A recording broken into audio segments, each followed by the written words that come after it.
Welcome to BreezeLine, where the sky's the limit thanks to better internet. With lightning-fast speeds up to 1 gig, you can game like a boss, stream like a pro, and watch like there's no tomorrow. Stream, watch, post, send, and trend. Do it all with our fiber-powered network, bringing you reliable, fast internet. Welcome to BreezeLine. Visit breezeline.com for latest offers. Service subject to availability. New customers in select areas only. Visit breezeline.com for details. Welcome to the Boneyard with Steve Robertson. As always, I am your good friend and host, Steve Robertson, here on the Hump Day edition of the Yard. Nothing going on tonight. No rooting interest for Bulldog fans out there, I guess, in many respects. I mean, I'm sure there'll be a couple of games tonight in the SEC men's tournament. We'll break that down a little bit later in the show. But we had, baseball last night. We've got men's basketball on Thursday night. Of course, baseball Friday, Saturday, and Sunday. And hopefully we still have some men's basketball to talk about. Wouldn't it be great if we could do that getting into Friday? Be great.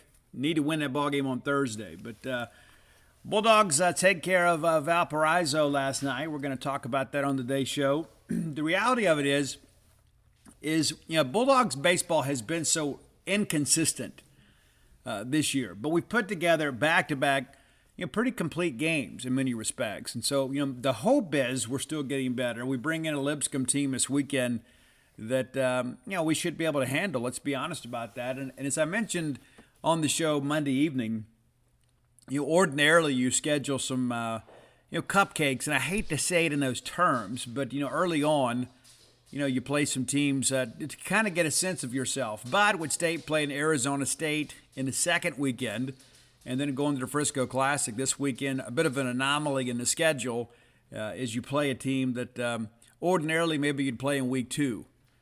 So we need to get fat this week. We've talked about that. It seems like every week we drop one game we shouldn't drop. We first week of the year we thought, hey, we should sweep VMI. We go 2 out of 3. The next week it's like, hey, we need to go no worse than 4-1. We go 3-2. And then last week we wanted to go 3-1. We go 2-2. So we've got to make up some games here. Hopefully we can do that this week.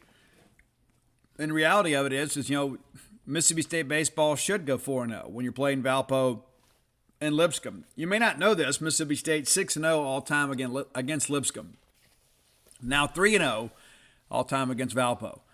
Bulldogs have not played Lipscomb in about 10 years, I guess 2012. So 11 seasons ago was our last meeting with them. But we are 6-0 and hope to be 9-0 against them a little bit later in this week. But rain could be an issue this weekend. I always say that the 10-day forecast on the phone is kind of the ruin of modern-day society. We make our plans on that, more times than not it doesn't work out, especially with baseball. Weather's so unpredictable in the spring. There are a lot of times we'll get that 10-day forecast, and it's like, I hope we can get a game in next weekend, and then we get them all in with not even a drop of rain. It's just kind of how life works sometimes. But could be an issue. As we get closer, we'll watch that. It's just Wednesday today. A lot changes when it comes to southern weather, as you guys are all well aware. But nice night at the ballpark last night. And really good situation, too, for the Bulldogs to kind of handle things as well as they have. All right, let's take care of the Bulldog Burger Company, right? I love Bulldog Burger Company. You should, too, if you don't already. It's a great place to do business, a great place to work, a great place to have a night out with friends and or family. Maybe it's girls' night. Maybe it's guys' night. You can go out there and you can use that full-service bar, have a nice meal, have some appetizers. I would encourage you to get the spring rolls, whether you're having a full meal or just having a little bit of a snack. Yeah, it's good stuff. 3 great locations to serve you. University Drive here in Star Vegas, Gloucester Street there in Tupelo, and then in the Ridge and Flowwood area, Lake Harbor Drive. Now, we talk about these tap takeovers. We've got one coming up in 2 weeks. 2 weeks on the 22nd of March. You're going to have the Memphis-made Brewers come in to Tupelo. We had a tap takeover down at Richmond. Now we've got one coming up in Tupelo. Again, that's 2 weeks. And so 5 to 8, and Andy from the Memphis-made Brewing Company will be on hand there. Going to give away some pint glasses and some other materials there, some shirts and things like that. They're going to have 5 products that you can sample while you're there. The Plaid Attack, that's a limited edition Scottish ale, clocks in at 6.2%. They say it's a solid malt backbone from Maris Otter Crystal Chocolate and a dash of smoked cherry wood malts. That's interesting, right? I don't drink, but maybe you can go check it out and I can live vicariously through you. They're also considering the Goner Bra and in Memphis as Truck. The two best beverages in the world are coffee and beer, so why not put them together? They partner with the French Truck Coffee to bring you the Memphis as Truck, a coffee stout with Casa Gesh coffee. Forgive me if I mispronounced that. The folks at French Truck turned these Ethiopian beans into a cold brew that was blended into a stout of oatmeal and chocolate with roasted malts. It's like breakfast in a glass, 5.9%. So maybe at least wait till noon, at least maybe brunch, right? Reality of it is. It sounds like a tasty beverage. Dockside, Prince Mango. So a lot of options for you there. Again, we'll talk about that as we get a little bit closer. But a tap takeover at the Tupelo Bulldog Burger location on the 22nd of this month. Be sure to make plans. Many of you are looking for things to do. And that may be a good night to get out and go do something. And then, so many people are like, Steve, I like to eat local. I like to shop local. Now you can drink local and support some up-and-coming independent breweries. Bulldog Burger Company, the place where people go to meet. M-E-A-T. All right, let's break down this ball game. It wasn't much of a ball game in the end, but it was awfully interesting early on. One of the things we talked about Monday is, this is a team that walks a lot. And then you've got Bradley Lofton, a guy that walks a lot as well. He walked a handful last night, and that's something that's got to get better. Got to get better. He leads the team now with 24 punch-outs, but just 16 walks too. And so got to get those free passes down. But a good start to the first inning. It's a 1-2-3 inning. He gets Hannes to strike out swinging. Tucker strikes out looking. And then Schmack is a guy that he's kind of been their dude. You get him to strike out swinging. The ball gets loose, and Luke throws him out at first. So you strike out the side there in the first. You're thinking, okay, this is a good start. Let's go put some runs on the board. Amani Larry with a single to right center to open things up. Then Colton Ledbetter walks. We're thinking, hey, first and second here. Nobody out. Some bad luck for the Bulldogs. We hit a ball on the nose, right back up the box. Bryce Chance puts it in play. They grab it, unassisted double play there. Larry goes to third. And again, I'm a proponent of small ball. I know many people say, Steve, the analytics, I think sometimes you can analyze your way into a loss. To me, the smart baseball play here is to bunt them across. And again, I'm not second guessing. I'm first guessing. I always believe in those situations, especially early on, especially with a young pitcher on the hill. You want to get him some runs early, give him a little bit of a cushion there. But a bit unlucky. We hit a ball hard there. And give them some credit for their advanced scouting. They had the guys positioned exceptionally well. They turned a double play. Well, then they walked Luke Hancock on 4 pitches. And then Dakota Jordan grounds out to third base. They forced a runner at second. So, we get 3 guys on, but don't get anybody in. Benefit of a couple of walks there, but we don't make them pay them. How many times that happened for us? We walk 2 in an inning, and we give up a run. Well, we don't here. And again, a bit unlucky because we hit a ball on the screws right there, and you start thinking, man, is it going to come? I even asked Lamonis about that in postgame. Do you begin to ask yourself, hey, it's just a matter of time? Or is it just not our night? And you don't want to make that kind of declaration in the first inning. But again, State with traffic on the bases there in the first.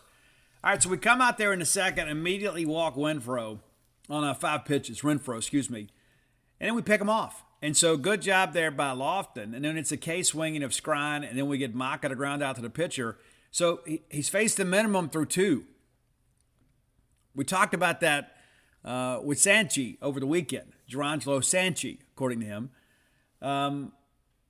You get through that order the first time through, facing the minimum, you start feeling good about life because you're beginning to shorten the game. Our bottom of second, State again with traffic on the bases here.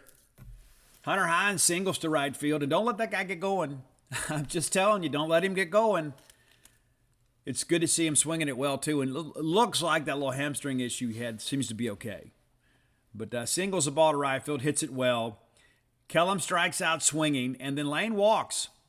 And Lane, again, an offensive catalyst. Here we are, hitting an 8-hole on Tuesday night. And David Mershon, who made his Mississippi State debut, in a very impressive debut. You can see why he was so highly recruited, and the fact that State had to kind of hold their breath through the Major League Baseball draft because he was getting some calls there on day 3. Marshawn comes up and absolutely tattoos this baseball. And again, give Valpo some credit for being positioned well. It's snagged from the air by the shortstop, and he steps on the bag on a double play there. You felt like that ball was destined for center field off the bat. But what I like about it is the lights just don't appear to be too bright for Marshawn. He goes up there, takes a couple pitches, fouls one back, and then lines one really hard back up the box, and you don't get anything to show for it. So it's basically two double plays in the first 2 innings where State has really made solid contact and gotten nothing from it. And again, it happens once, you think, hey, it's a matter of time. It happens twice, you start thinking, man, maybe it's not our day. Bulldogs didn't believe that, though. Again, we open up the third with a leadoff walk. And then there's a little nubber out there towards the mound. Lofton goes to field it, looks like he's in good shape to at least get the runner at first. He slips and falls. Well, that's a free out that we give up right there. And it's not anybody's fault. It's just one of those things that happens at times. And then Valpo does the baseball play here. Runners at first and second, nobody out. They run the sack bunt here, put 2 guys in a scoring position with less than 2 outs. And then what happens? Leadoff hitter Hannes flies out to right field. Everybody tags, moves up. It's a one-run ball game now. 1-0 Valpo. We walk Tucker, and again 2 walks in the inning. Wild pitch allows a run to score, and the runner to move up to second. And then Smack strikes out swinging. So I go back to this. For those of you that are like, oh, Steve, I hate bunting, I hate short ball, I hate the small game, whatever. Look at what happens here in the third. If they don't bunt those guys across, they don't score. Right or wrong? Now, of course, you can find other examples and say, well, Steve, they did this is the baseball play. When you're out there, especially when you've got a guy like Bradley Lofton who's a freshman, still kind of acclimating to college life, you get runners on first and second, you bunt them across, you give up the out, yes. But now I've got 2 runners in scoring position. I have a variety of ways to score because there's only like 17,000 ways to score from third.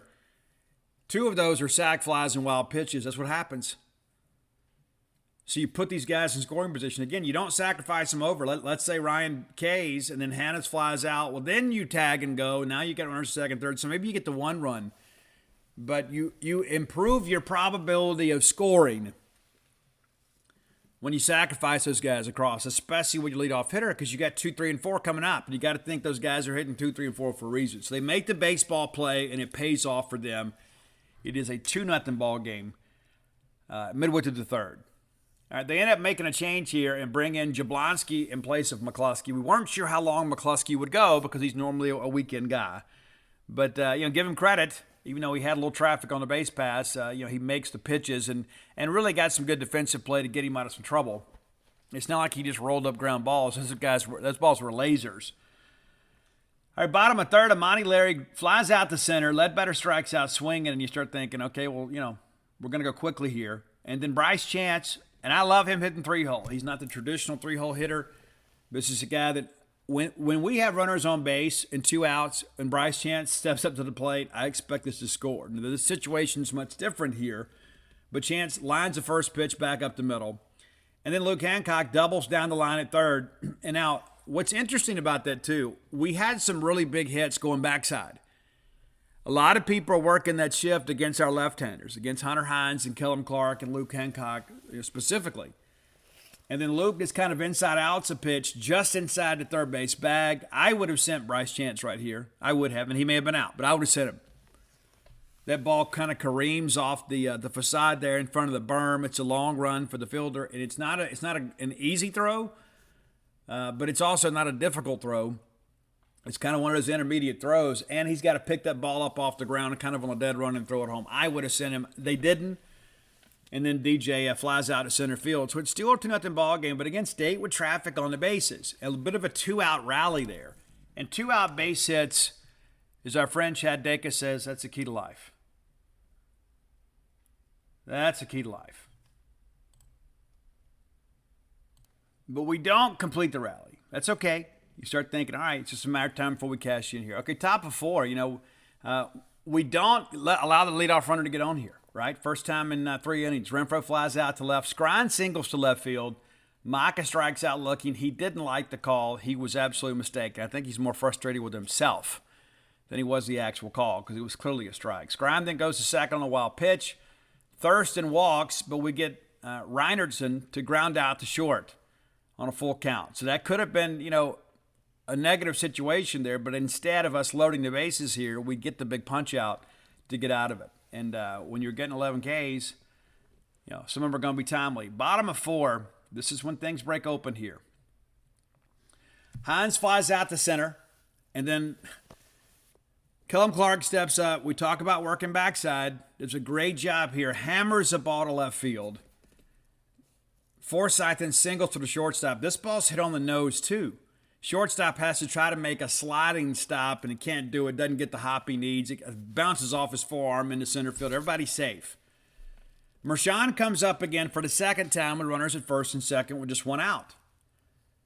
This time, he lays down a near-perfect bunt. Third base is playing a couple steps behind the bag. Mershon sees it, lays it down, pushes down third base line. You want to get it by the pitcher there if you can. He does. Now bases are loaded. When you've got that kind of weaponry in the lineup, especially in the 9-hole, it makes life a whole lot easier for the leadoff hitters. They get a chance to hit against a guy in the stretch and with runners in scoring positions. It's a great situation there. Amani Larry comes up, flies out to left center. We tag and score. It's 2-1 ball game.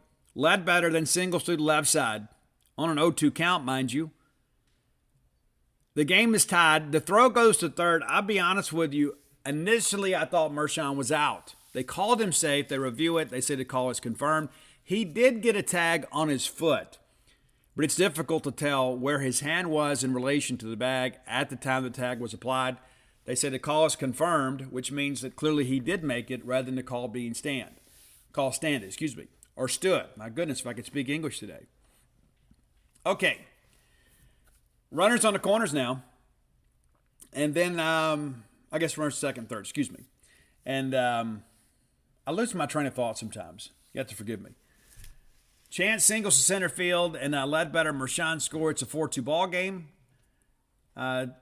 Bryce Chance still second. They throw the ball into center field. Then Hancock doubles to right center. Chance scores. They make a change here. And then DJ walks, and there's a wild pitch on ball 4. So DJ has to kind of get out of the way there as a right-handed hitter. So he does. The run scores at 6-2. Then Hunter Hines grounds out to second on the first pitch. But 6 runs across the plate there in the bottom of 4. Now, how many times over the weekend did Mississippi State put runs on the board and then immediately go give them back? We talked about it on Monday's show. All weekend long, you couldn't go put up a crooked number and then throw up a 0. Well, we do.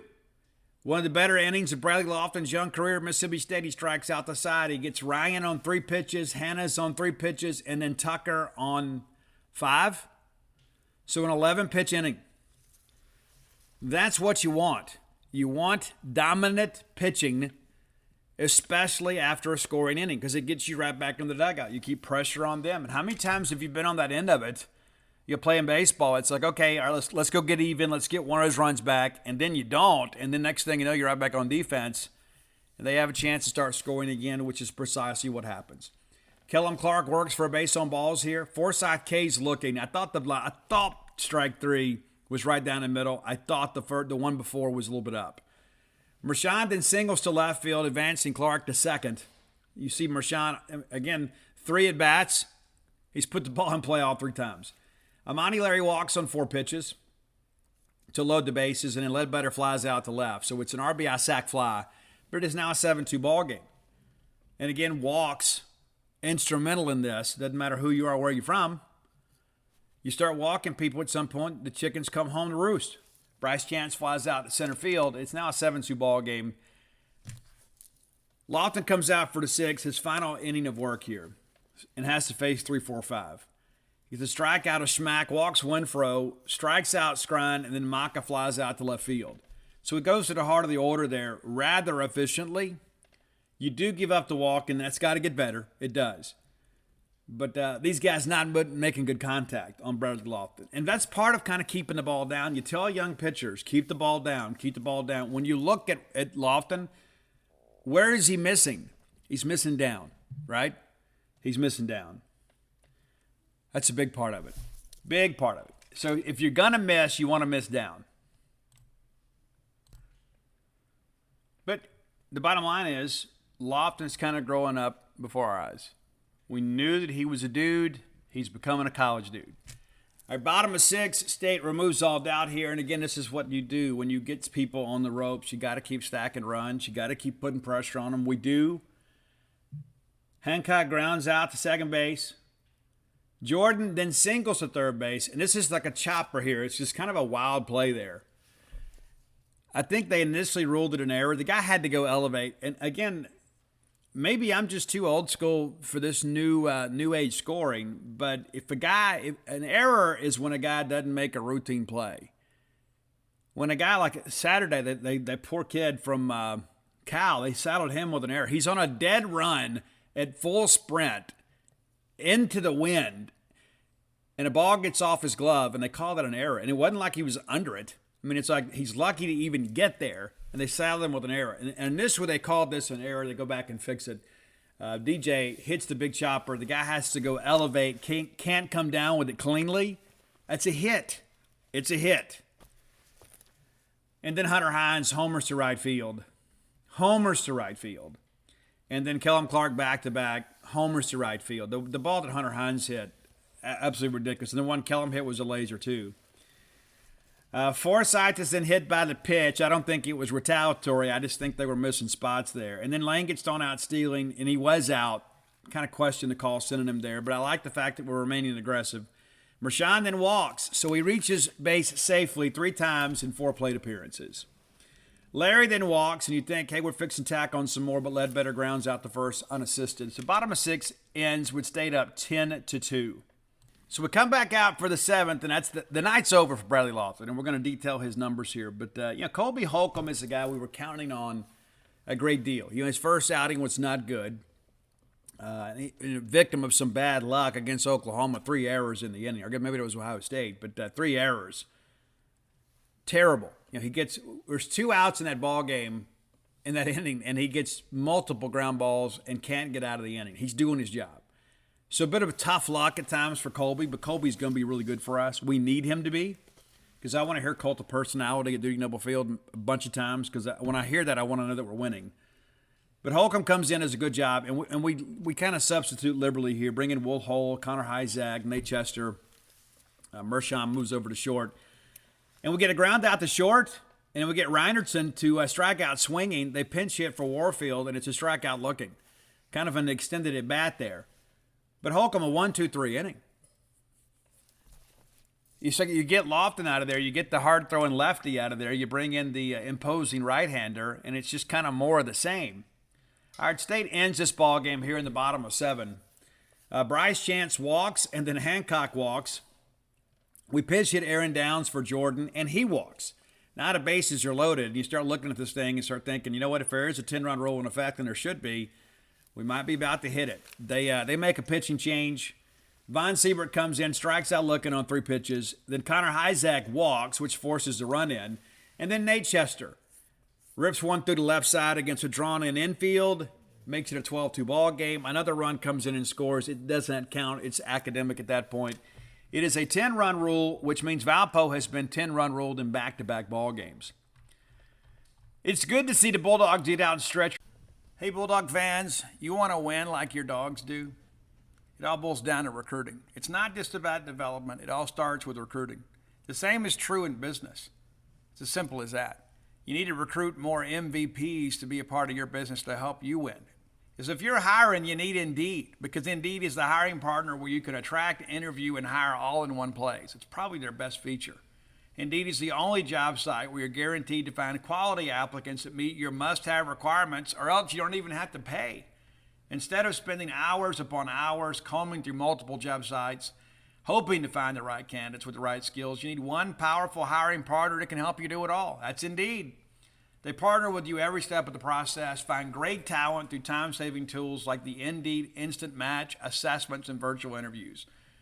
With Instant Match, as soon as you sponsor a post, you get a short list of quality candidates with resumes on Indeed that match your specific job description, and you can invite them to apply right away. Plus, you only pay for the quality applications that meet your requirements. How about that? Recruiting's never been easier.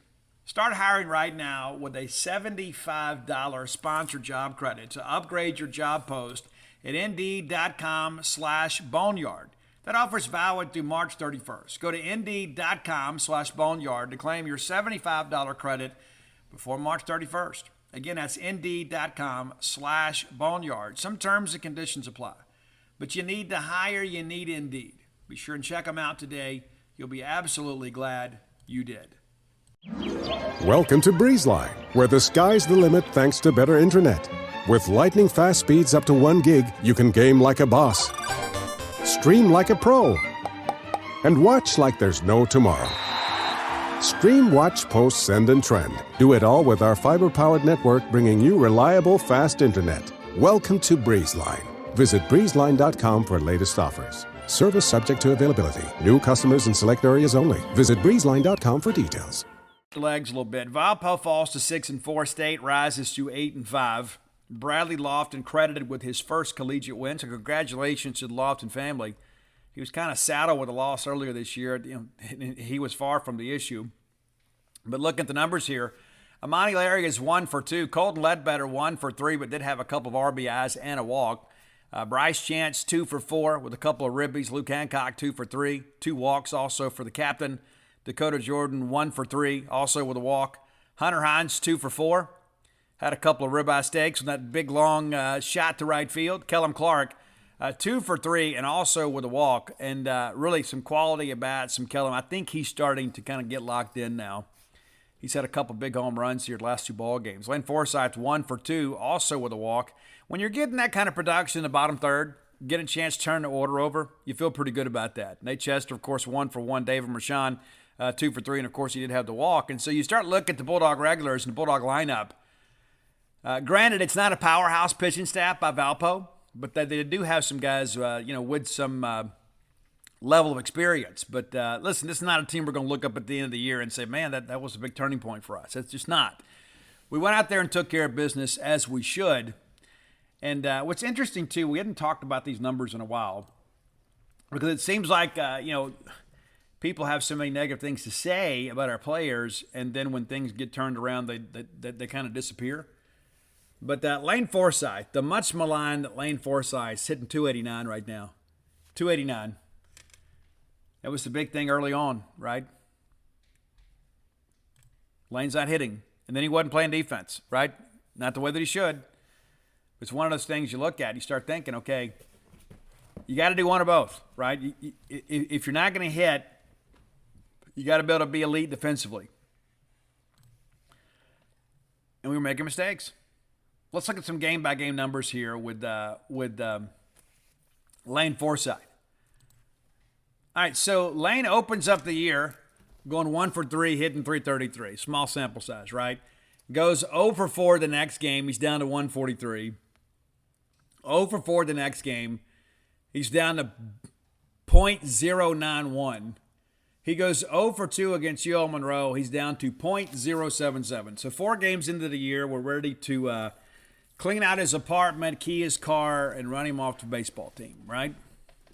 That's what people expected. That's what we're talking about. Not to mention that he'd made 3 errors. I don't know if you guys know this. Since the second game against Louisiana Monroe, Lane Forsythe has been perfect defensively. Oh, Steve, no, yes, he's been perfect defensively. Just kind of counting down here for you. 1, 2, 3, 4, 5, 6, 7, 8 consecutive games without an error. 8. He had 4 in the first 5. He's had 0 in the last 8. So let's get our facts straight. In addition to that, After bottoming out at .077, he goes 2 for 2 against UO Monroe in the Wednesday game. Comes back and goes 1 for 3 against Arizona State, 1 for 3 again, 1 for 3. Then 2 for 3 against Southern Miss, 1 for 2 against Ohio State, 1 for 4 against Oklahoma. Goes 0 for 3 against California in the game that we won, and then 1 for 2 last night. So you start doing the math here. 1, 2, 3, 4, 5, 6, 7, 8, 9. He's hit safely in 8 of 9 games.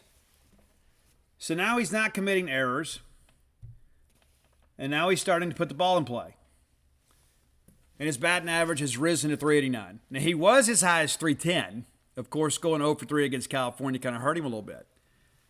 But now all of a sudden he's playing good defense and he's contributing offensively.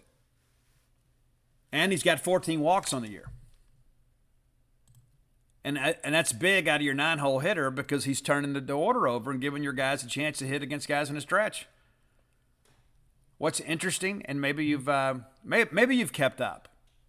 Maybe you haven't been caught up in the message board banner and all that kind of stuff. Lane Forsythe currently tied for the lead in walks.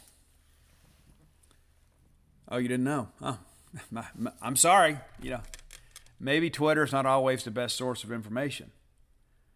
Look at Lane Forsythe, too. On-base percentage now .491. That'll play. 9-hole hitter getting on half a time, turning the order over. I like it. All right, so, again, this is not a Lane Forsythe apology show, but I think it's important to kind of look at the numbers. And, of course, the first stolen base, first caught stealing he had all year came last night.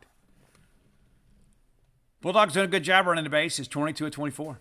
And people are like, oh, but look at what we're giving up. Well, we've given up 26 to 29. So despite the fact that we had that absolutely abysmal game where it seemed like everybody, including the student section, stole bases, we've given up 26 stolen bases. We've stolen 22. We'll fix it. We're getting there. We're getting there. I don't think this team is far off. I know some other of you do. There are some people, it's like, and it's interesting too, and I don't want to get too personal with this, but I go back to the fact that they get all like, oh, Steve, there's this, there's that. Hey, the same people that wanted to fire, it's like it's the same people over and over again.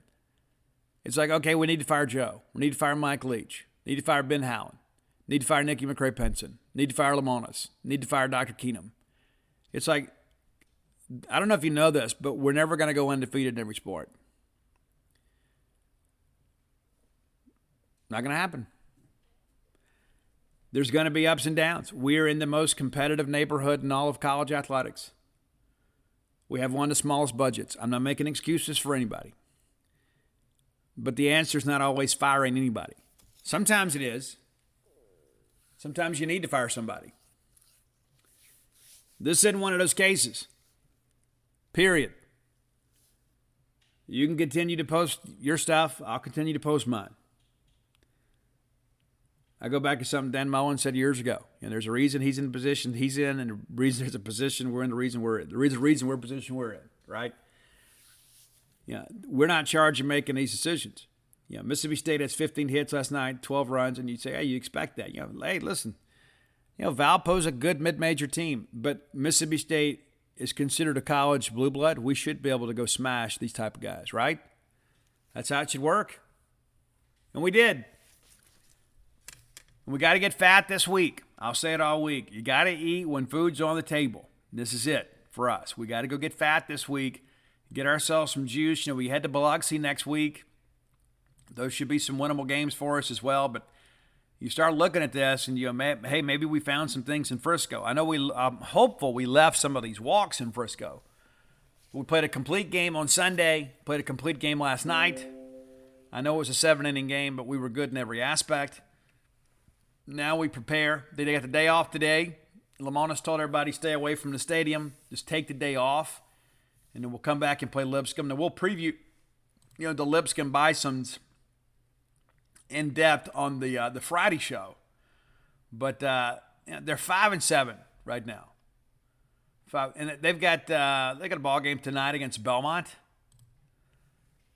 They may be 5-8 by the time they get here. And, again, we'll talk about that on Friday's show. But, when you look at, these guys took 2 out of 3 from Notre Dame beginning of the year. Now, Notre Dame obviously came here and lost a Super Regional to us in 2021. They beat Tennessee last year. You know what kind of program that is. Ling Jarrett had built a great program there, before moving on. But but since then it's kind of been difficult. They beat Southern Indiana. They take 2 out of 3 from University of Illinois Chicago.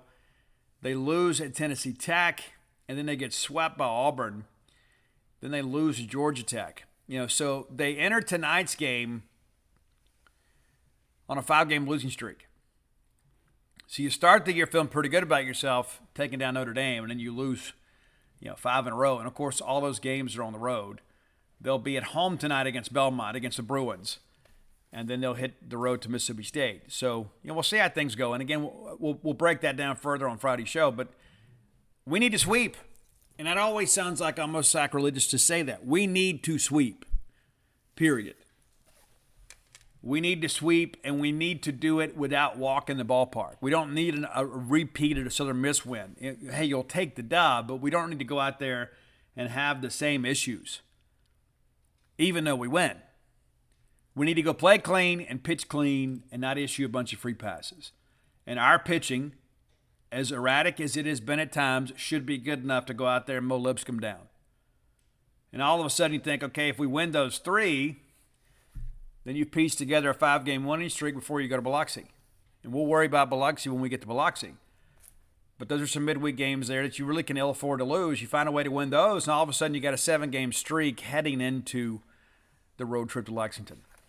So it's all within our reach. We can do what we need to do. We just got to stop giving ball games away. All right, time for today's Top 10 list. As always, brought to you by closewithblair.com. That's C-L-O-S-E with Blair, B-L-A-I-R.com. Blair is a mortgage professional. Blair Chandler is a guy that knows how to get things done.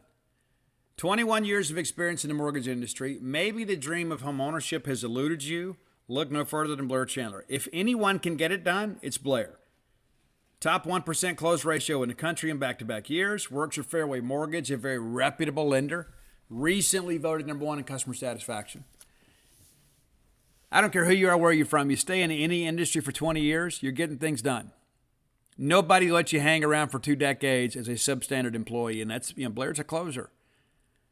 Blair's a closer. And people said, Steve, I just don't want to get my hopes up again. And listen, I get it. I understand it. We've all been there at some point.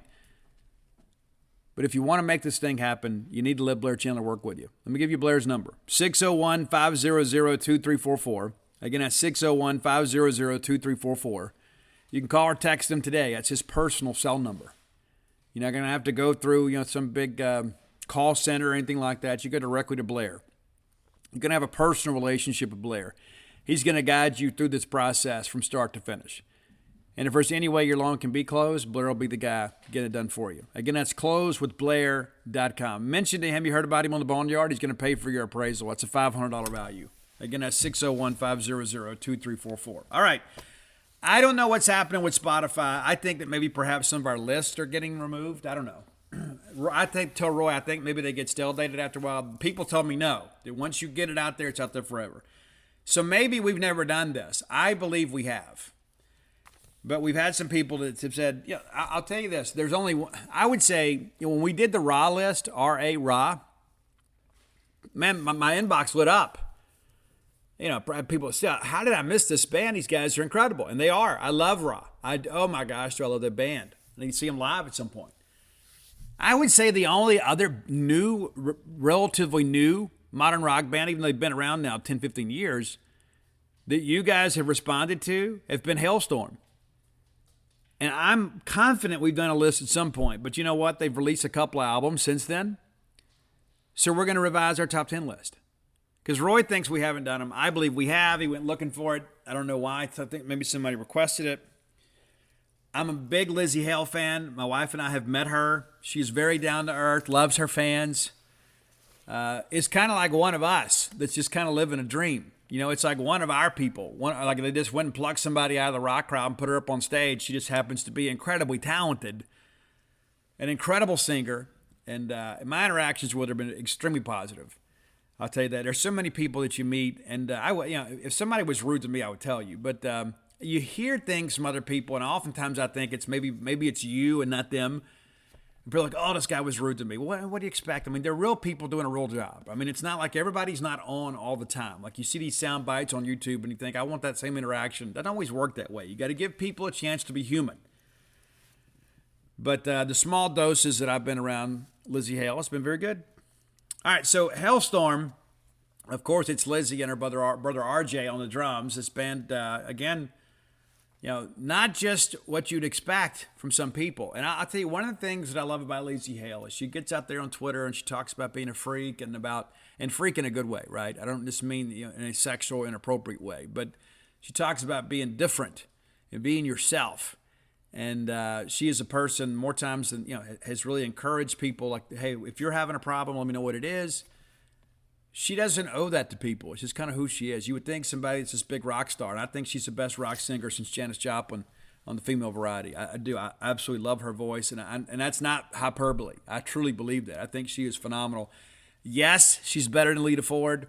Yes, she's better than Joan Jett. And one of the reasons she's better than Joan Jett is because she records her own music. But here's my up-to-date top 10 list from Hailstorm. From the Back from the Dead album that came out late last year. And I'm still kind of getting to know that one, but I really dig the song Legendary. And it's kind of about historical women that have been leaders and have been exceptionally strong. You know what I'm saying? Like, Cleopatra, people like that. Women that have made a difference in society around the world in time. And so it's not a typical girl power song. It's kind of based on history. All right, number 9, one that's about a little bit of a tryst. Off the Vicious album, it's called Do Not Disturb. And it's about a chance meeting, and it's about putting that Do Not Disturb sign on the door, right? And it's a lot of innuendo, and some of it's not really veiled. It's kind of a straight-ahead song there. You kind of know what's going on. Number 8, this one maybe not the hit that some of the others on the list are, and they've had so many hits you have to leave some of them off.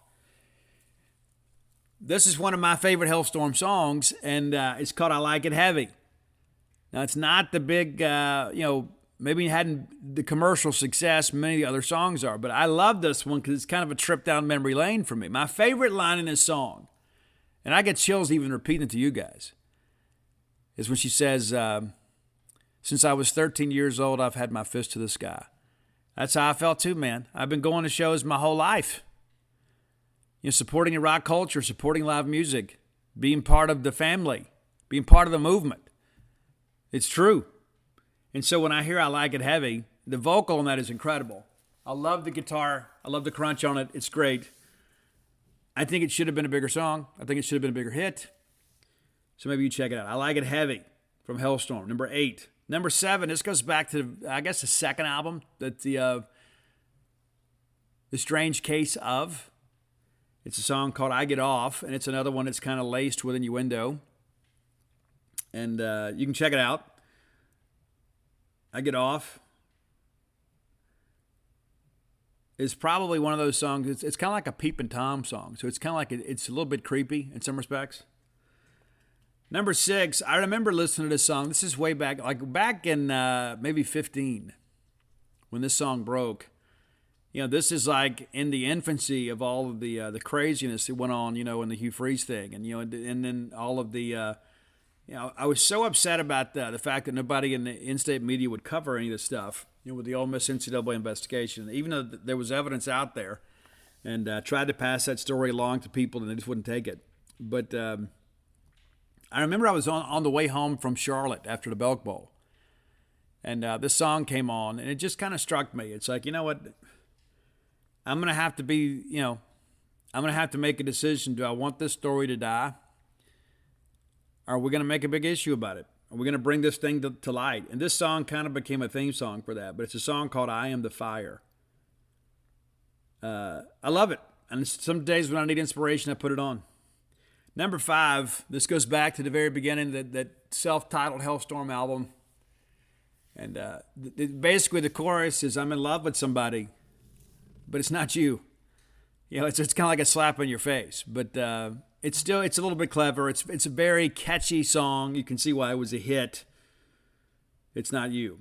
Number 4, one of my favorite songs in the catalog. Matter of fact, I just stumbled across this again a couple days ago. My wife and I were driving back from Frisco, and it just kind of came on Octane. We're Sirius XM Octane listeners. When I'm with her, I listen to more of the radio than I do, my Apple Music. Usually, when I'm driving on my own, I just put on a full album and just, kind of just settle in for the journey, right? But she likes the variety. Like, she doesn't like to listen to the same artist over and over again. But be that as it may, the song Familiar Taste of Poison came on. And it is such a sensual song. And, of course, it's kind of about a bad relationship. It's like the familiar taste of poison, right? It's like the person you kind of keep going back to or whatever.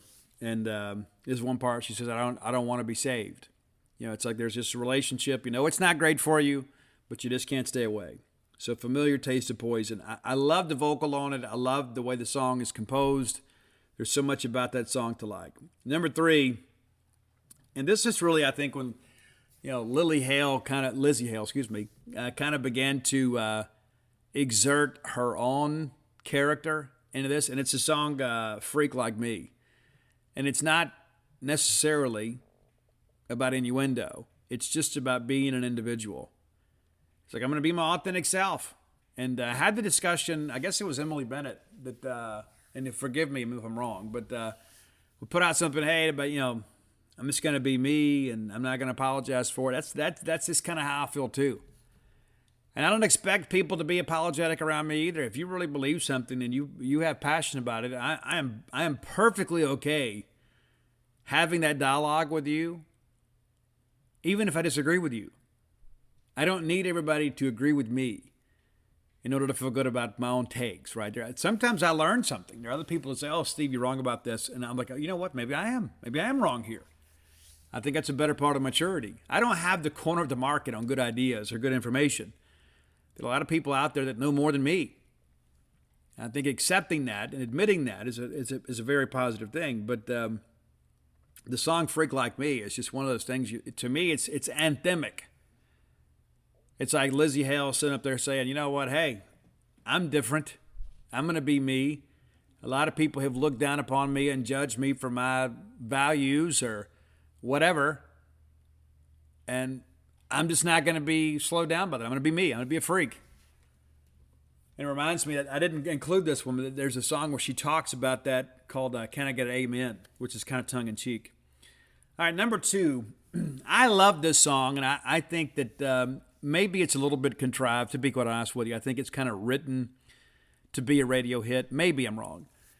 But I love this song, and it's called Here's to Us. I don't drink, but it talks about that, let's raise a glass because the last few days have kicked my you-know-what, It's a great song really about everything else that goes on in life. It's like what matters most are the people that are close to you, right? The people that you truly care about. Not these acquaintances that just kind of show up at work and, hey, let's go get a beer. Not those people. Listen, when you're fired or you've been laid off or you've moved on to another job or they've been promoted or whatever, you're not going to hear from those people again. It's not to say you don't make the most of your time with them, but goodness gracious, you don't make decisions based on those people. But this is Here's to Us, number 2. And so Bulldog fans, this is to us. Here's to us. Number 1, though, and I think this may be one of those songs, too, that just kind of stays with you for a while.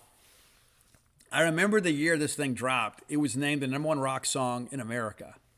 At the end of the year, multiple institutions, including Sirius XM Octane, named it the rock song of the year. It's pretty impressive.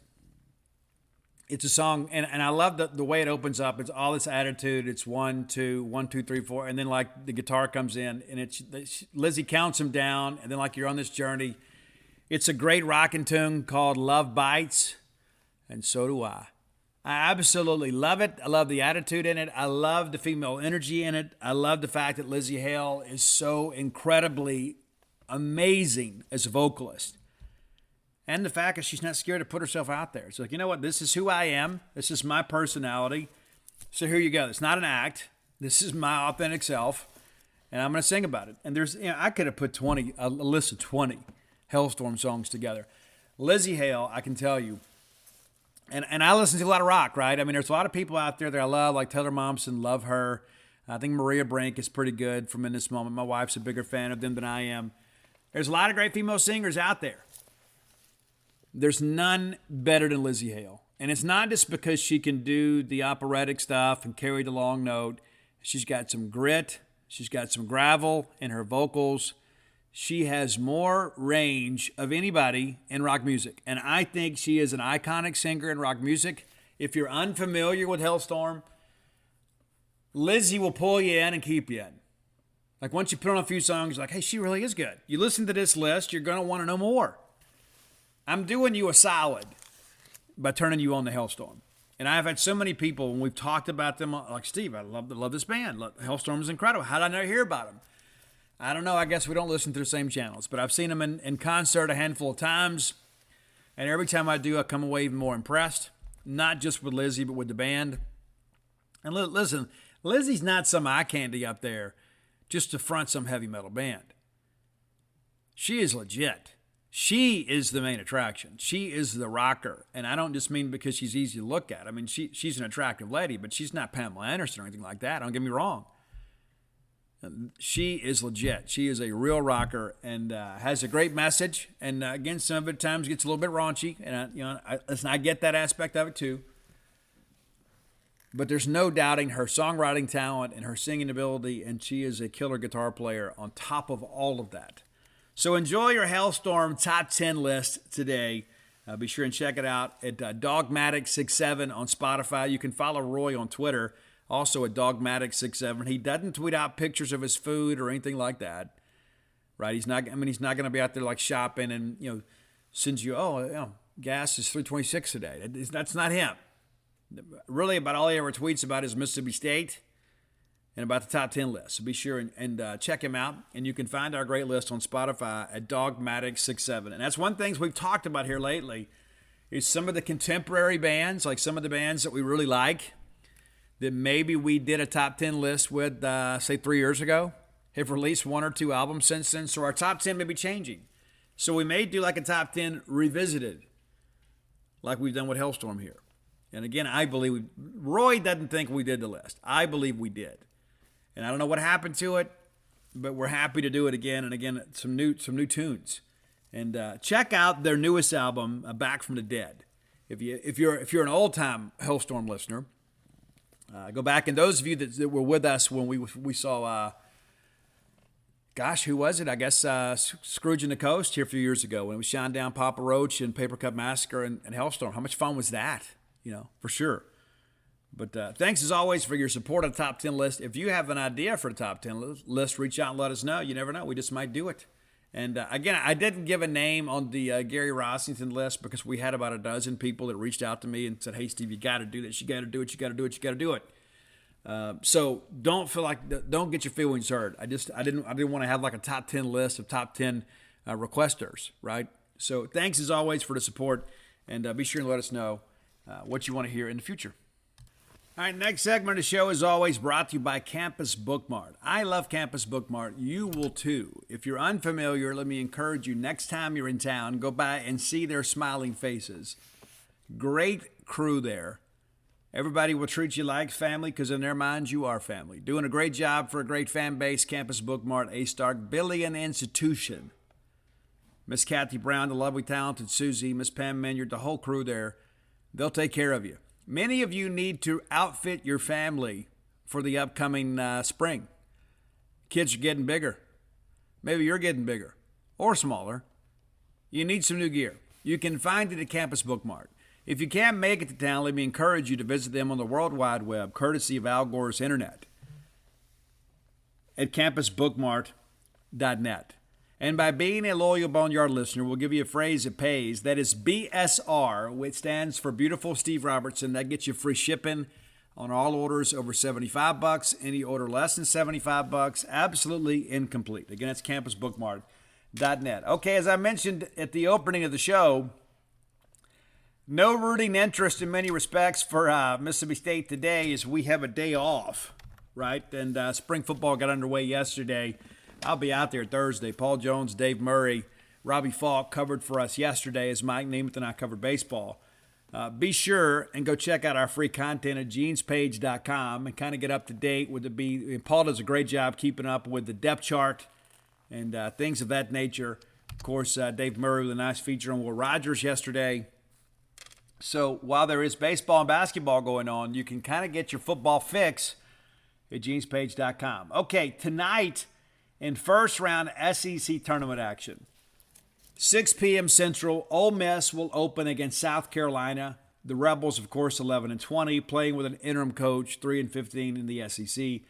South Carolina also 11-20. They're a game better in SEC play at 4-14. That game will take place tonight, so somebody's long and winding road will end this evening. It's been a difficult season in both Oxford and in Columbia. Of course, Kermit Davis terminated in Oxford.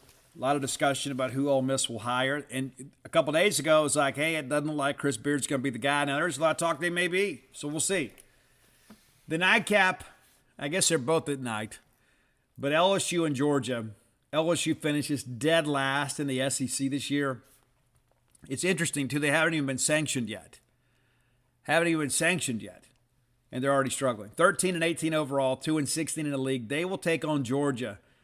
Mike White's group, of course, trying to find a way to get into the NIT. 16-15 overall, 6-12 in the league. Georgia needs a win tonight to kind of keep the dream alive. Now, your Bulldogs, this time tomorrow, will be playing, or by the time you listen to the show, it may be done. We're going to play Florida. That's a noon tip on Thursday. And then the matinee, Tennessee plays the winner of the Ole Miss-South Carolina game. The 6 p.m. game is Arkansas at Auburn. And then Vanderbilt, the resurgent Commodores, will play the winner of LSU-Georgia. You got to like Vanderbilt in that game. Vanderbilt's playing well. And even without Liam Robbins, I mean, we saw up close and personal, even though we felt like, hey, we're in this ball game, it always felt like Vanderbilt had control in the second half. So Vanderbilt finishes 6th in the league this year and still kind of fighting to get in the tournament. I think they're in. And, of course, they get a dub here, then they would take on Kentucky on Friday.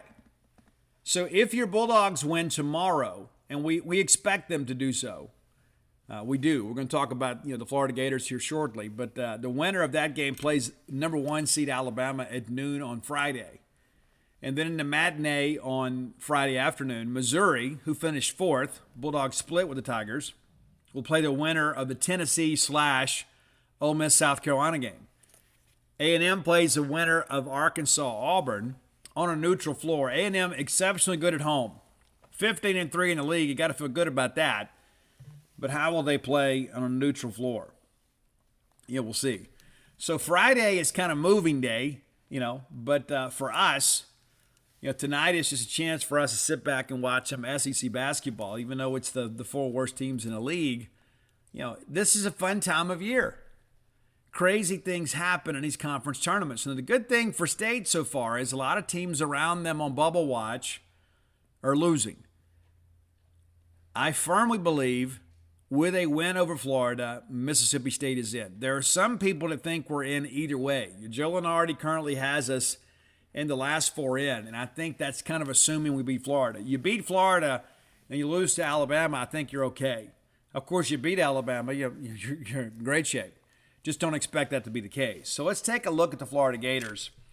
A lot has happened to them, since we've first seen them. And really the difference in the standings is that game where they get us in Starkville, a game that we should have won. They finished 9-9 in the league. We're 8-10.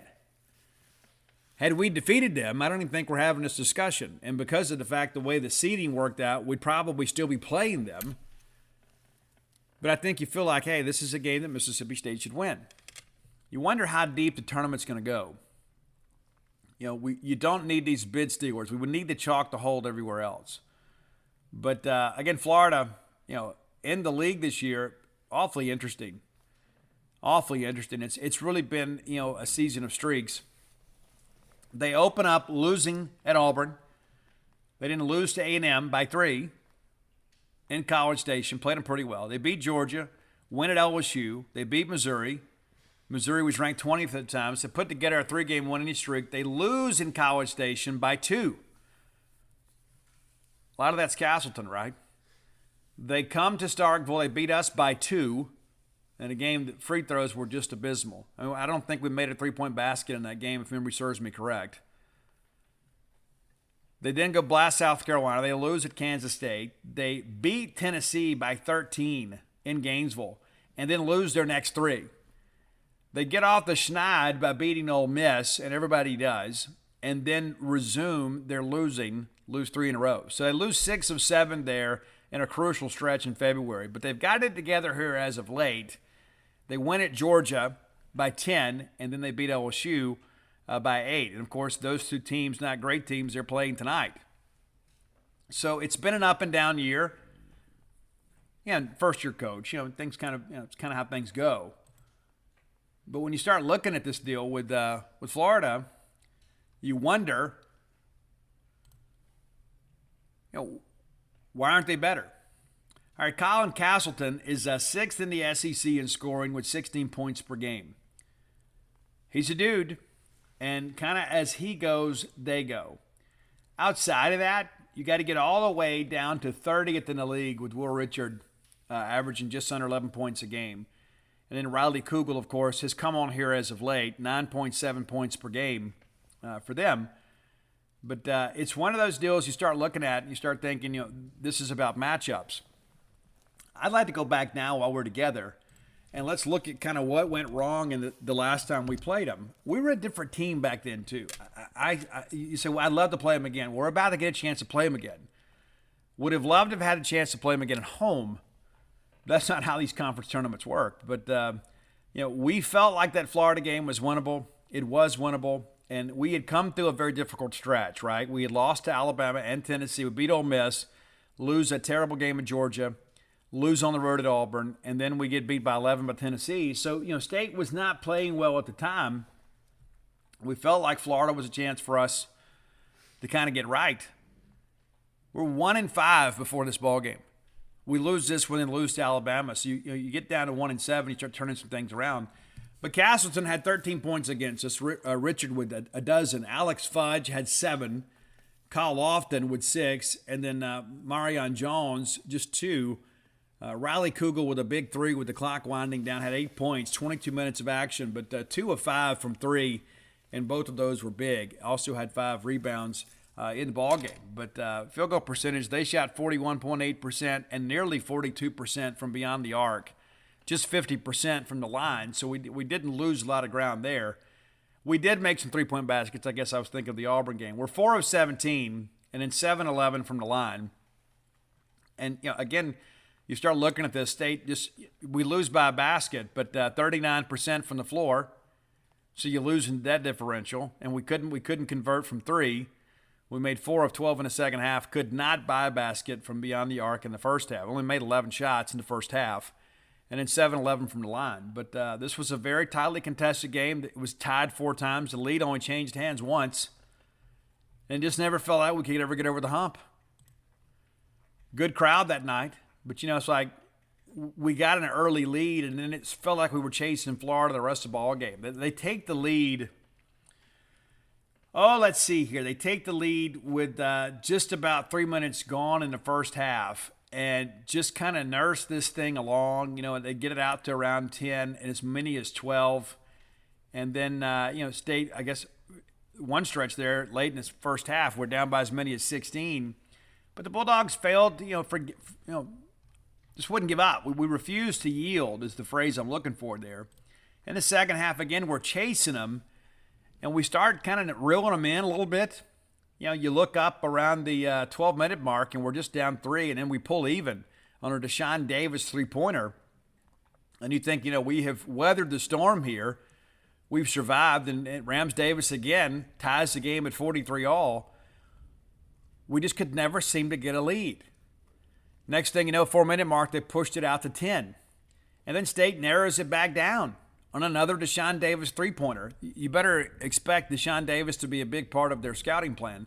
But it's a 2-point game with a Florida lead with 2 to go, and then we get a stop defensively and just can't convert. That's how it ended. The last basket of the ball game was a 3-point basket from Deshaun Davis to make it a 61-59 game. From there, Kawachi Reeves misses a 3. We get a rebound, turn it over. Riley Kugel misses a 3. We get a rebound. And we have a chance late Cam Matthews misses a shot late, and Colin Castleton pulls it down. But no scoring there in the basically last 90 seconds of the ball game. And so you just kind of felt like then, I wish we had another chance to get these guys. Well, now we have it. We got to take full advantage. We absolutely do. And again, the fact that here we are basically with a play-in game on March 9th. Now, our season is not going to be defined by this ball game. We had other opportunities. But the reality of it is win and in. Win and you're in. I think everybody probably sees it exactly the way that I do. You win this ball game, get the help you need, and you're in regardless of what happens at Alabama. Florida's a team, too, that's trying to extend their season. I think they're probably an NIT team. But, we'll see how things progress. But the reality of it is you can't depend on anybody else. You got to go take care of it yourself. And that's where we are with Chris Jans. And let's be honest with ourselves. Beginning of the year, if I told you we would enter the SEC tournament needing to win a game to make the tournament. We don't have to win the tournament to make it, but you'd think, hey, you win a game here, you're in, and you would say, first round games probably, a better opportunity. State currently 46 in the net. Not great, but not poor. You feel like you pick up a dub here, even if you get a quad one loss to Alabama, you probably have done enough. But, looking at all the people that are around us, Rutgers and teams like that, we need some teams around us to lose. We need chaos in tournaments, but we don't need any bids stolen, right? We need teams that are kind of similarly situated as us dropping some ball games. The number one team in the net, in case you didn't know, is Houston. And followed closely behind is Alabama and Tennessee, and you got a pair of losses to both of them. You'd like to have a W in there. Of course, Baylor's a team number 12. They're in the net. Arkansas is 18 in the net. Kentucky 19. A&M 23. So, some decent quad one competition. Auburn's 32. Auburn is kind of sitting there with us too, and hoping they get in. And it makes that game against them loom the larger, right? Again, we feel like we should have won. It's tough to win on the SEC road, but you feel like you should have gotten in. Missouri's right behind us at 48 net, but they finish ahead of us in the standings. We split with them. They're 2 points behind us there in the net, and they'll have some net building opportunities, but they're not. They got a double bye, so they're not going to get a chance to play the first couple rounds. So they can't really add any more wins until they play somebody there in the quarterfinals. And so we got to take full advantage of it. It's as simple as that. I think you win and you're in. You lose and you're headed to the NIT. And I know at this point it would be a disappointment to go to the NIT because you've seen this team grow and mature and blossom under Chris Jans. And I love what Tolu Smith said about how if you want a coach that's going to get the most out of you, then Chris Jans at Mississippi State is your guy. And congratulations to Tolu Smith for winning, the Bailey Howell Trophy. That's how it should be. Bulldogs should always own that trophy. And some years, hey, they're just a better player at Ole Miss or Southern Miss or wherever. But I think Tolu Smith has had his best year as a collegiate player. I think there's any question about that. And what would he have been if he'd had Chris Jans the entire 4 years, right? It's just incredible to think about that. But very, very proud of the team. Just as many of you are, and it's good to be excited about men's basketball again, and it's good to have people turn out for the hump. The atmosphere at times has been incredible, and so don't know if any of you are making a trip to Nashville, but those of you that you are, please be careful. Going to be a lot of rain around the South here the next couple days, so be careful on the road and enjoy some college basketball. And again, some entertaining games tonight. I suspect they will be, but there's always that. You're happy you're not playing the first day, but you're glad that their game's being played, right? It's like, hey, this is it, man. We're close to March Madness, and think about how things will be this time next week, especially if State wins and finds their way into a bracket. Just imagine the excitement level around this men's program if we're able to get there this year. And again, I think the women are in. We didn't do ourselves any favor by dropping that game at Texas A&M, but I still think we're in. And how cool would it be to have both teams in the tournament again for the first time here in a few years? All right, final segment of the show brought to you by our friends at Portico. Brooks Bryan is my friend, your friend, everybody's friend.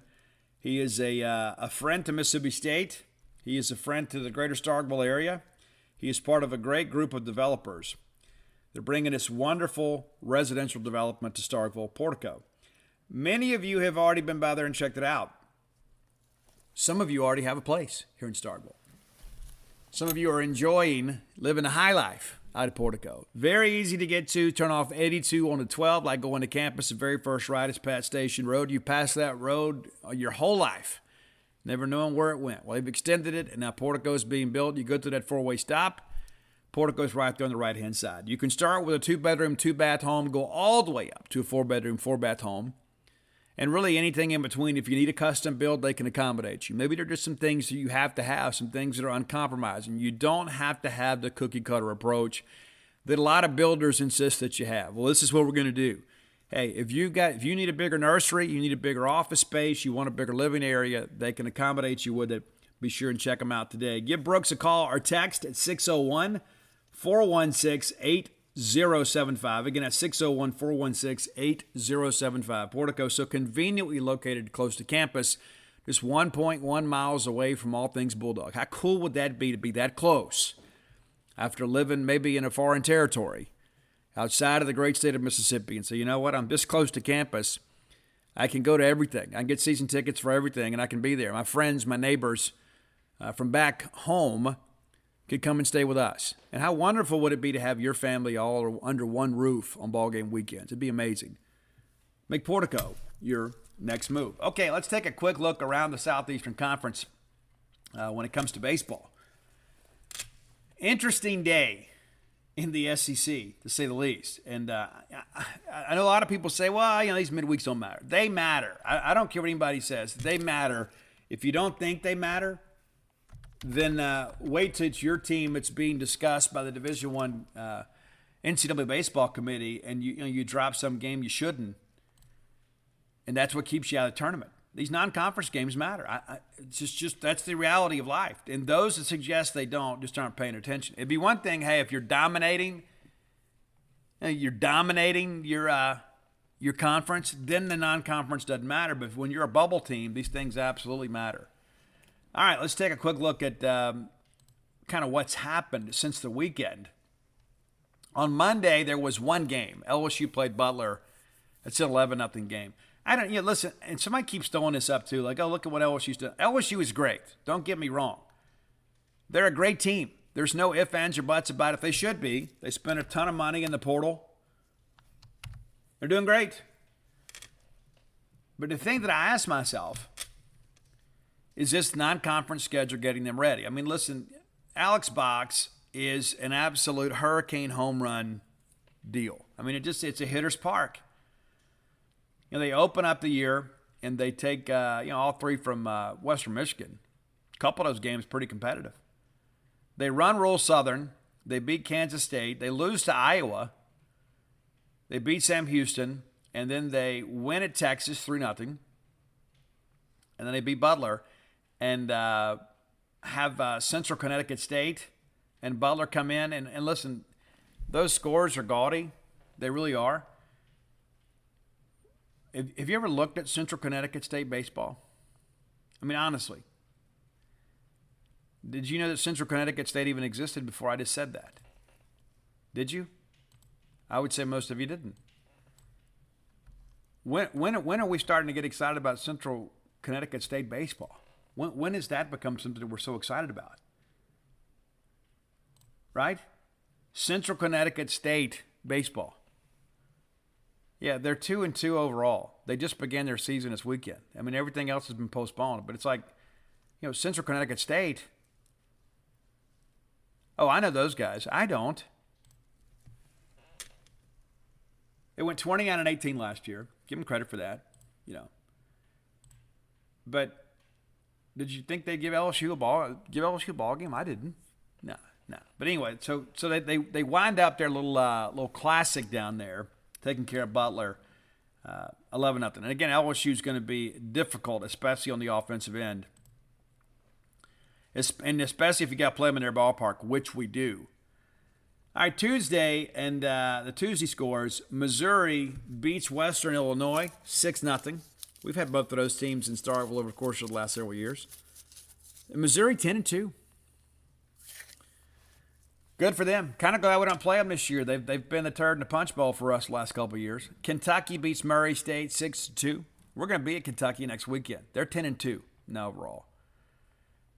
Arkansas, again, has to come from behind here to beat Army 7-5. As long as Dave Van Horn is there, this is going to be a gritty team in the last 3 innings. It just is. That's just kind of how it's going to be. But Arkansas, loses a couple of pitchers to injury again over the weekend. At some point, it's going to add up. At some point, it catches up to you. We know. Army had 12 hits in the ballgame. Just couldn't get the big timely hit there. Vanderbilt beat Tennessee Tech 12-1. Florida, in a barn burner of a game with Florida Atlantic, Florida wins 18-11. Doesn't say much for Sully's midweek pitching there. Actually, the Owls out-hit the Gators 14-11. They also committed 3 errors. Georgia and Georgia Southern. Georgia Southern hosted last year for the first time in school history the Fighting Jared Bankos out there. Congratulations to them. Georgia wins 17-11. Very entertaining ball game. A lot of runs scored. You don't want that if it's us, right? Boston College goes into Knoxville and they beat Tennessee 7-6 in 10. And Tennessee's now 11-3. Dropped a couple ball games opening weekend. And a lot of people were saying, hey, we meant to reassess how we feel about Tennessee. Tennessee's going to be okay. Alabama takes care of Samford, the Colton Ledbetter less Samford Bulldogs, 11-6. And, of course, State wins 12-2 over Valpo. Auburn, an efficient 4-1 win over UAB. I worry a little bit about Auburn's offense. Texas A&M takes care of Incarnate Word, 13-5. It's more like a church league baseball game, right? South Carolina beats the Citadel 8-1, and then Ole Miss comes from behind to beat the Golden Eagles of Southern Miss 11-5. That game played in Oxford. Southern Miss, again, I told you guys after we played them, I don't know how good the Southern Miss team is. I know a lot of people are trying to suggest. I just don't know, man. When you lose all they lost off the mound, it catches up with you. It does. And I'm not being critical. I'm just trying to be honest here. And it'd be one thing if they beat us and I had sour grapes, but they're 8-4 right now. And they opened up the year 4-0 against Liberty and then UNO, giving up 3 runs in 4 ball games. Since then, 4-4. They lose 2 out of 3 to Illinois. They lose to us. They did take the series over Dallas Baptist. And Dallas Baptist is a very, very, very solid mid-major program. A lot of people think DBU is an Omaha team in waiting. And then they lose to Ole Miss. And so a pretty loud series win over Dallas Baptist. And I don't know how good DBU is supposed to be this year, but they traditionally always have pitchers. But I look at these numbers, and offensively, not a lot really jumps out. I mean, even like beating Liberty 3-0 and 2-1, if you're a team that's supposed to be bound for Omaha or a team that's competing for a super regional, you'd expect those scores to be a little gaudier. I mean, like even against Illinois, the 5 runs here, 4 runs there. You win 4-3 over DBU, 2-1 over DBU. You expect Dallas to have pitching they traditionally do, and then just 5 runs against Ole Miss in a midweek game. And that's an Ole Miss pitching staff too that's kind of experiment a little bit in the midweek as they're kind of working through some challenges with there too. And listen, Ole Miss lost a lot last year too, but you expect them to be solid under Bianco. I'm just not sold on this Southern Miss team, and I know I've got some Southern Miss listeners, and they'll be upset with me. And I think if you're being objective, you probably agree with me. This is a team that's got some question marks. It really does, because the offensive piece is just not what I thought it was going to be. Now, they'll get Valpo this weekend. We saw Valpo up close and personal. And Southern has a chance, obviously. But yeah, I thought there were a couple dudes in the Valpo lineup who could swing it a little bit. I was impressed with Bradley Lofton because of the fact he got so much swing and miss against a team that doesn't swing and miss a lot. So it'll be interesting to see what Southern does against them. So they'll get Valpo this weekend, and we'll see how things go. But, it's interesting this time of year. We're all trying to kind of figure each other out. Now, of course, Thursday is not a play day in non-conference. More times than not. Of course, when you get into SEC play, that we do have some weekend series that begin on Thursday, thanks to the SEC Network. But taking a quick look ahead, and we'll do a bigger preview on Friday.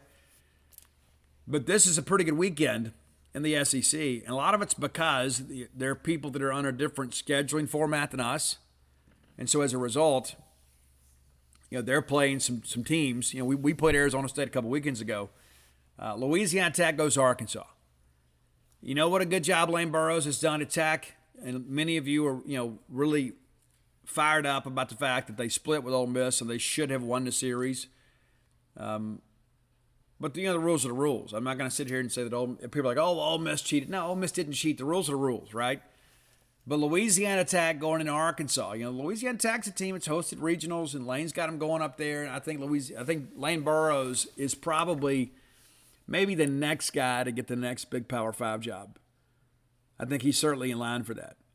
Former Southern Miss coach, came to Mississippi State under John Cohen, did a great job here for us on the recruiting side, and has kind of built his own brand there. The John Cohen coaching tree continues to expand. Charleston Southern to Georgia. That shouldn't be much, right? What is it, Loyola Marymount? Is it Vanderbilt? That's tough. That's tough if you're Loyola Marymount, right? I don't know what to expect from that, man. It's just like one of those things. Like, why do you schedule these people? I guess it's just kind of part of the deal. But a little bit deeper down, Morehead State at Tennessee, Siena at Florida, NJIT's at Missouri. So Missouri should keep winning. Columbia is at Alabama. Lipscomb is at State. Kentucky goes to Southern Illinois. I don't know when Nick's doing all these non-conference road trips.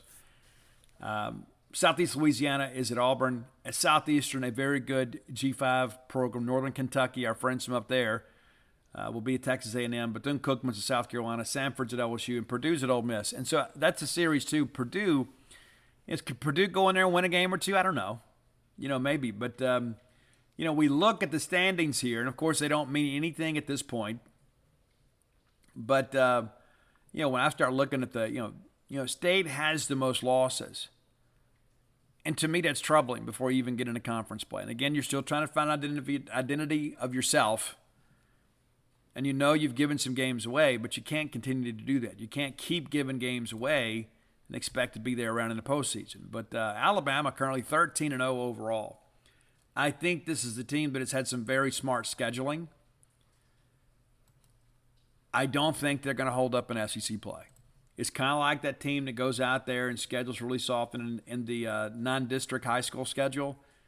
I mean, they've played Richmond, Tennessee Tech, UT Martin, High Point, Jacksonville State, Illinois, Chicago, and then Samford. Then they get Alabama State, Columbia. They go to South Al, which may be the most difficult non-conference opponent they have before they go to Florida. So they should be a very confident team when they hit the road because, listen, they're not playing a lot of close games, but they're not playing a lot of quality competition. And the closest game they've had was the Sunday game against High Point. They win that thing 4-2. Everything else is, it's been rather comfortable with the exception of a Sunday game against Illinois, Chicago. They won that 9-7. But by and large, Alabama doing what they should do against a schedule that's rather pedestrian in many respects. Of course, LSU 11-1, Auburn 10-1. You always know that Butch is going to have pitchers, right? I mean, you just know that Auburn is going to have pitchers. They may not have any offense, maybe a little bit shaky on defense, but they're going to have pitching. And that's really been the case this year. I mean, Indiana puts up an 11 spot on them on that Sunday game to open the series, to end the series. But by and large, that's been it. Looking at that Auburn series against Lipscomb, the Saturday game, they kind of got after them a little bit. Lipscomb did. But Auburn wins that series, by scores of 7-3, 12-1, and 4-3. And so you had the one little slip up there, on Saturday. And we'll get a little closer and look at that, on Friday as we preview the weekend. But, Auburn, winning games 5-3, 4-1, things like that. Again, showing good pitching. There's been 3 teams that have scored double-digit runs against them. And they're 1-1-1 in those games. It's always interesting. Ole Miss 11-2, Arkansas 10-2, and again the concern at Arkansas was just the health of that pitching staff. Tygert's a guy that initially everybody feared the worst. Now they're saying it's not quite as bad as they first thought.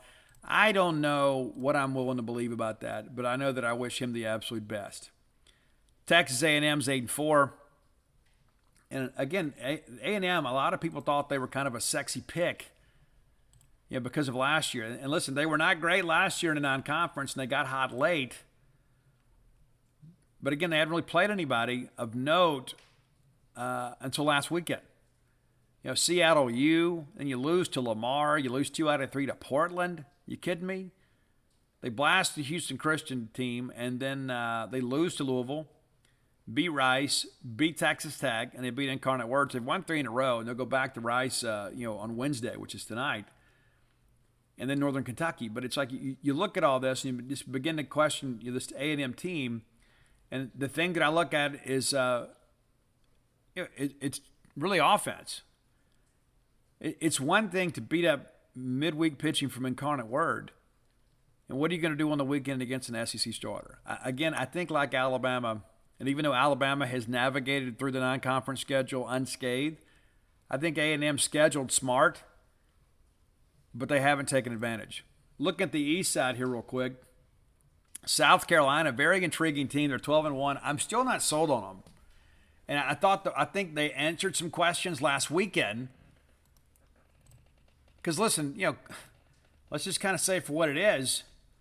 Even though that maybe Clemson hadn't been the team that many expect them to be the last decade or so, they're a solid baseball team, and Carolina takes 2 of 3 from them.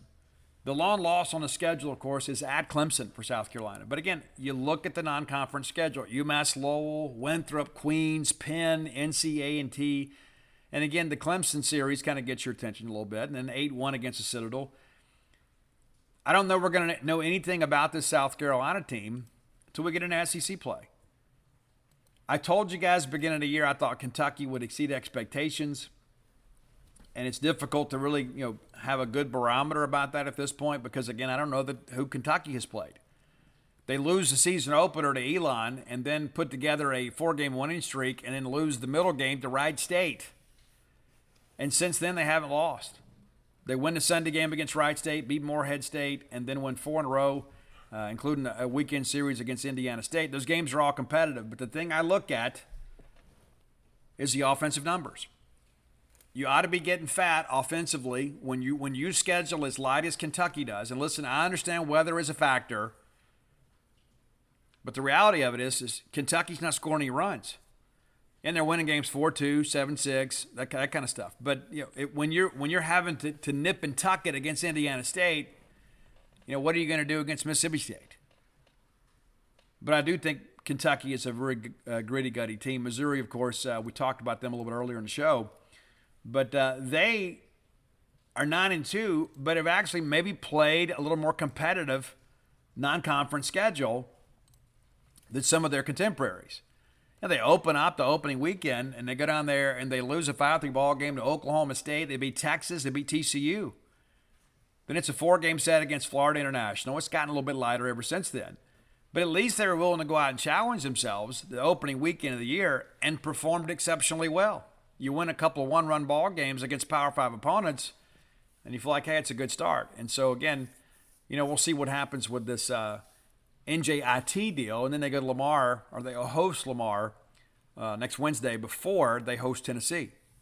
Can you imagine if Tennessee goes up there and loses that series to Missouri? Could you imagine the angst on social media? Georgia's 9-3. Again, I'm a Scott Strickland fan. I don't know that it would work well at Mississippi State. He always has pitchers, but offense is always somewhat challenged out there.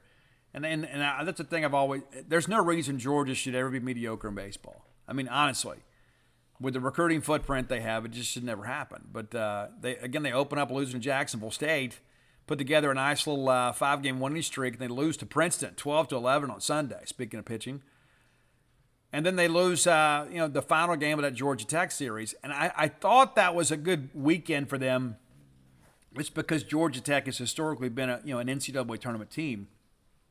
They'll be back in action again tonight against Georgia Southern after taking them down last night 17-11. But, yeah, they're not going to play anybody of note until they play South Carolina. And I don't know, even after Georgia and South Carolina play, if we have any idea what either of these teams are going to be about. But I like talking about it, like all of you. I'm interested. And Vanderbilt, of course, 9-4, the most losses in the East, and the only team that's lost more games than them is us. And it's like you think about the angst, but it's like I look at the numbers here. It's like Vanderbilt's ranked 7th in the country. They're ranked 7th in the country. They have one less loss than Mississippi State. They lose to TCU to open the year. They win a couple against Oklahoma State and Texas. They lose to Central Arkansas. And then they go on, they beat UAB, then lose 1 of 3 against UCLA. And that's what's happened. We got all these West Coast voters. Oh, UCLA is supposed to be amazing. They must be great to beat UCLA. No. They had to come from behind to beat Austin Peay. They lose to Nebraska. I think I called that. And then they beat Maryland and beat Minnesota. But it's like I look at this, again, I think Vandy is just kind of okay. I think they're a good team, but not great. And the fact that they're still ranking in the top 10, I think maybe is more an indictment on the rankings process than it is on Vanderbilt. I mean, how are they 7th in the country? Maybe I'm wrong. I'm not sold on Vanderbilt either. But again, a lot of baseball on today's show. And then when we get back on Friday, of course, there'll be a lot of basketball to talk about. My hope is we're still talking about college basketball on Friday.